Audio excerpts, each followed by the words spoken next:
Meu nome é Raul Francisco Magalhães, eu sou professor do Departamento de Ciências Sociais da UFJF desde 1991, portanto 28 anos. É um tempo bastante definidor na minha biografia, na minha carreira, nos temas que eu investi, que eu estudo.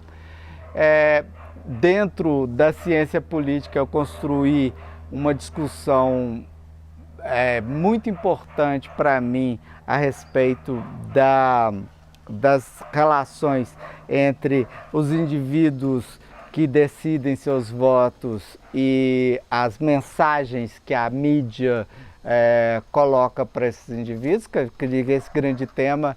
Mas eu posso voltar no tempo e dizer que política é uma coisa muito importante na minha experiência.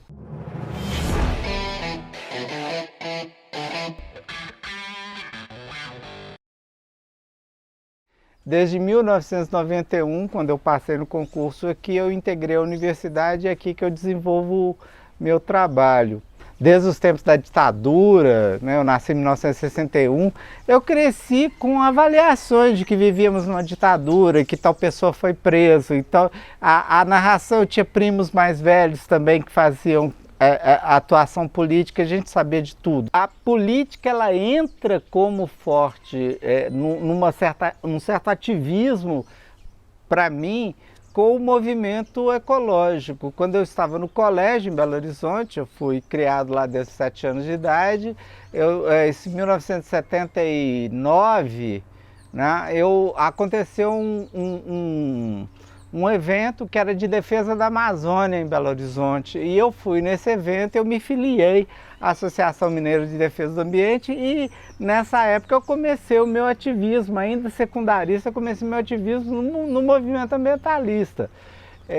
As lutas na época eram muito diferentes da de hoje, mas a preocupação com preservação da natureza, na época a ideia de que a Amazônia já corria risco era um consenso entre quem sintonizava esse tema. E foi mais ou menos com essa cabeça que eu entrei em 1980 para o UFMG para o curso de comunicação social. Me interessava por cinema, me interessava por jornalismo também. E no curso de comunicação, a parte de política teve um crescimento muito importante no meu entendimento, mas teve também uma relação com outras disciplinas, estética, filosofia, sociologia, e eu comecei a perceber que existia um campo de pesquisa muito grande. Me formei em 1983 na UFMG e fui para o Departamento de Ciência Política fazer mestrado em Ciência Política, que foi mais ou menos o que definiu a minha vida. Quando terminou esse ciclo, eu já era mestre em ciência política, mas fazia algumas pesquisas, fazia algumas atividades, mas não tinha uma direção muito certa. Quando apareceu em 1990 o concurso aqui, eu fiz o concurso em 90, fui nomeado em 1991 e vim para o Departamento de Ciências Sociais. Aí, pelo fato de eu ter entrado num departamento de ciências sociais e não necessariamente no departamento de comunicação, a verticalização dos meus assuntos em relação à ciência política aumentou. Algumas pesquisas que começaram já naquela época, já na eleição de 92, prestando atenção em marketing eleitoral.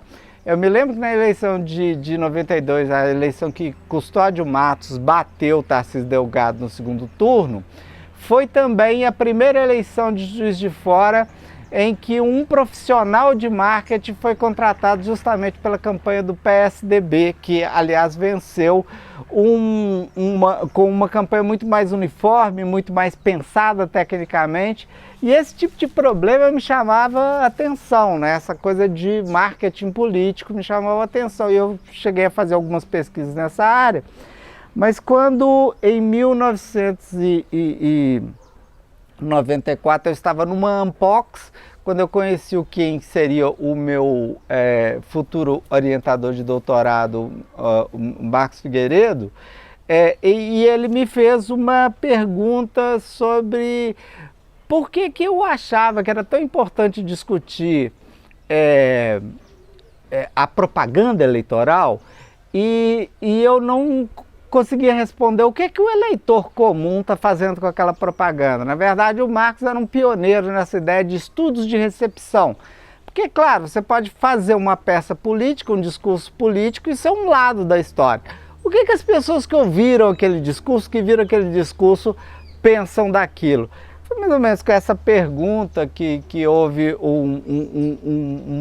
uma agenda que vai dar no meu doutorado, que eu trabalhei com o tema da retórica, mas não só da retórica na construção do argumento, mas na retórica da percepção das questões políticas. Eu tive que lidar também e muito fortemente com isso que a gente chama de construção institucional, né? Ser coordenador de curso, participar dos fóruns da universidade, o conselho de graduação, o conselho universitário. Eu acabei me representando em todas essas esferas e isso fez, vamos dizer assim, parte, talvez determinante, em muitas das minhas escolhas de agora. Nós criamos um mestrado e um doutorado em Ciências Sociais, que fez com que a gente tivesse que lidar com estudantes que vinham de outras áreas. Eu tive a oportunidade de trabalhar com gente que veio da comunicação, com gente que veio do direito, com gente que veio do serviço social, todos eles meio que se amalgamando no campo das ciências sociais.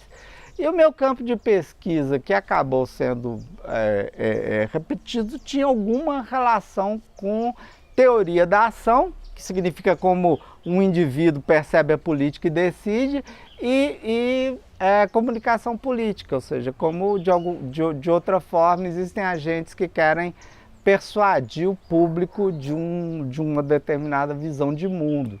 Isso me leva a discussões também sobre conceitos de ideologia, até muito interessante, porque quando a gente investigava ideologia não se parecia em nada com isso que preocupa tanto o presidente Bolsonaro e o seu ministro das Relações Exteriores, o Ernesto Araújo. Eles falam da ideologia como alguma coisa que estivesse perseguindo e pervertendo as pessoas, sendo que do ponto de vista da teoria, ideologia é muito mais, como você cria um conjunto de ideias, uma malha de ideias que pode dar uma visão particular de mundos que tem um interesse. Nesse sentido, todos os agentes políticos são, de alguma maneira, manipuladores de ideologias. Lá atrás eu mexi com o movimento ambientalista e é interessante isso, né? Porque isso veio voltando com muita força no momento atual, na pergunta, na agregação de alguns alunos, algumas questões que estão hoje ligadas assim. Qual é o tema que é a interface entre meio ambiente e política, né? De alguma maneira, como é que é possível articular essas duas coisas? E esse tem sido o meu tema mais recente. E eu estava até me perguntando isso, né? Uma coisa que eu imaginava que tinha tido uma entrada na vida e que tinha permanecido como um cidadão comum. Eu acredito que o cidadão comum tem que ser preocupado com esse tipo de causa. Mas o fundamental é que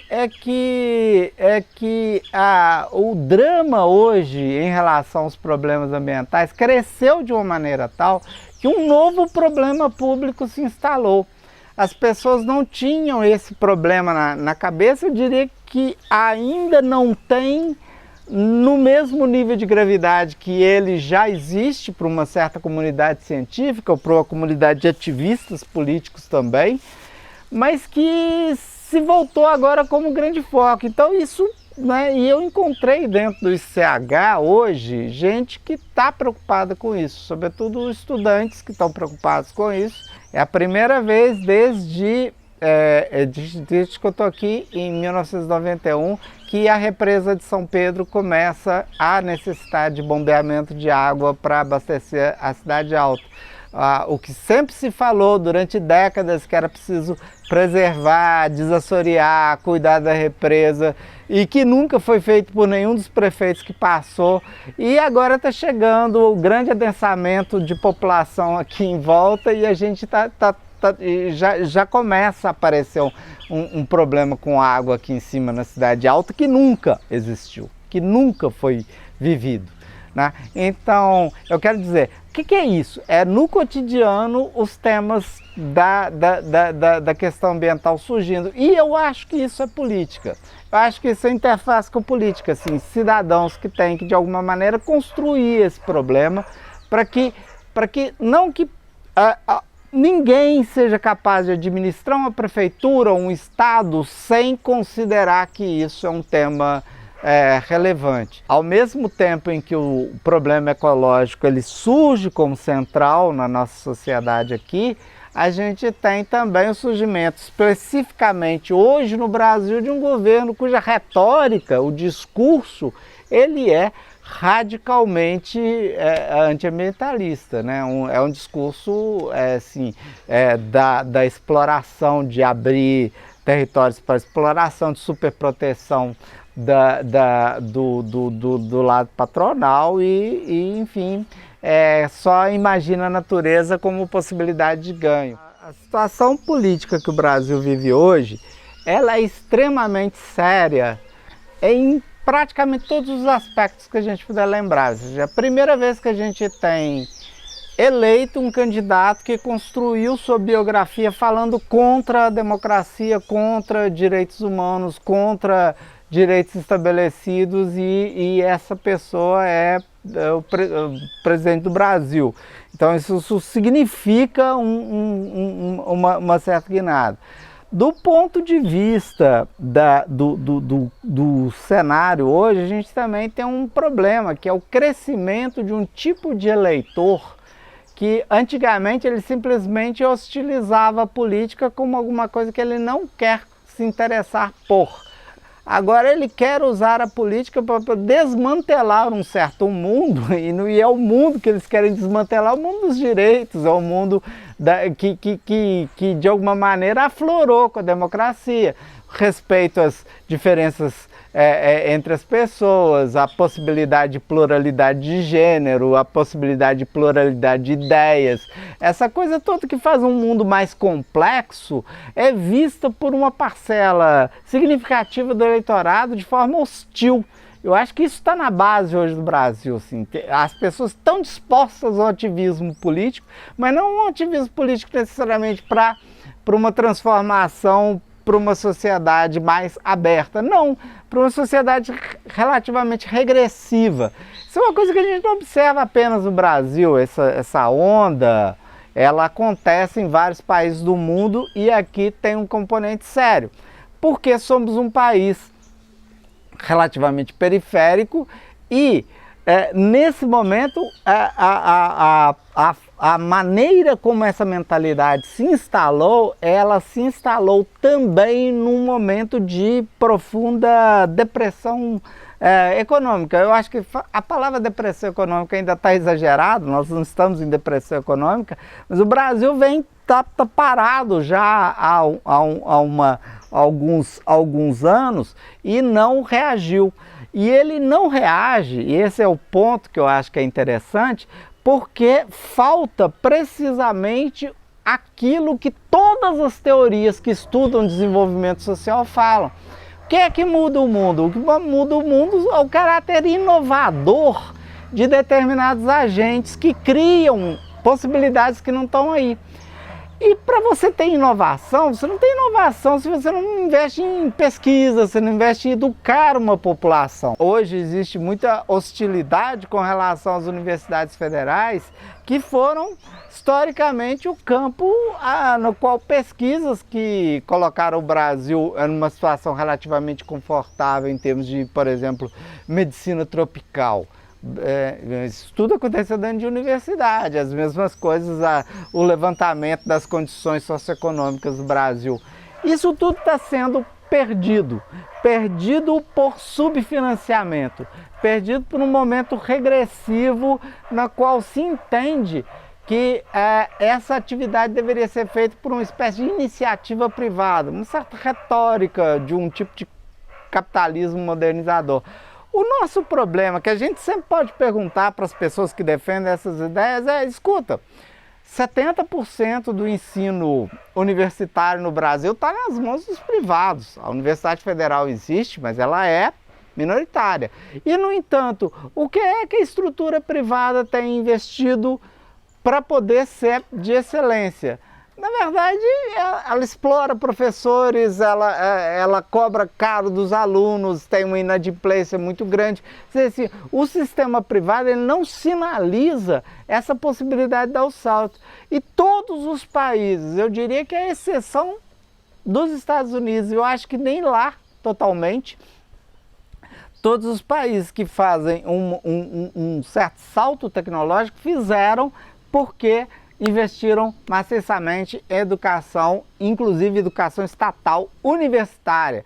Essa coisa de dizer que a gente tem que pegar ensino médio, ensino fundamental, sim, para que as pessoas cheguem em universidade e possam ter uma formação completa.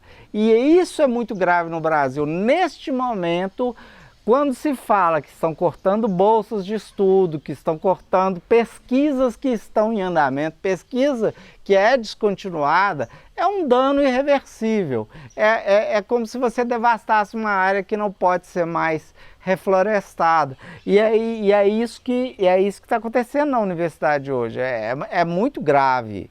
É muito grave o que vai ser colhido daqui a pouco.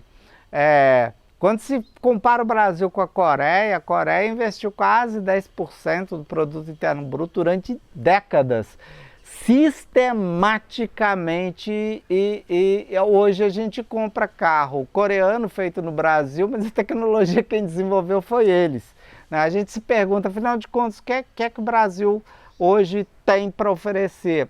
Como o Brasil tem para oferecer sua terra, os minérios que estão debaixo da terra, ou seja, a gente tem para oferecer o que a gente tinha para oferecer desde que a exploração europeia começou aqui em 1500.